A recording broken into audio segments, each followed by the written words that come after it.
So over here you can see that I have this site template, and this site template sections have a certain style to it.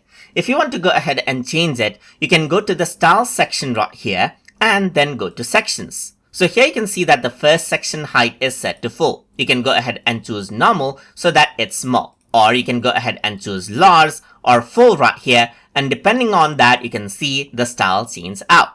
So you can see that the first section shape right here is arrow, but you can go ahead and select none as well. Let's just go to full right here. Let's say for example right here just like this, and then you can go ahead and change to big arrow. So you can see the change right here just like this. You can go for right slant or left slant, or you can go for brown right here just like this, and this is what you have.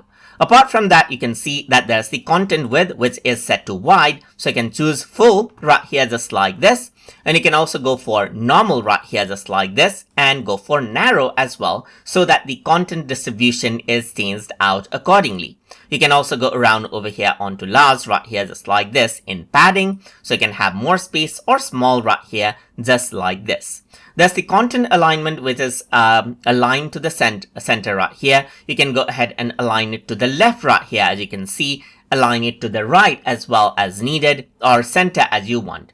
And then generally you can see that the change is actually implemented just like that. So that is how you can go ahead and work around with the section style as needed in Strikingly. So I hope you guys learned something as always.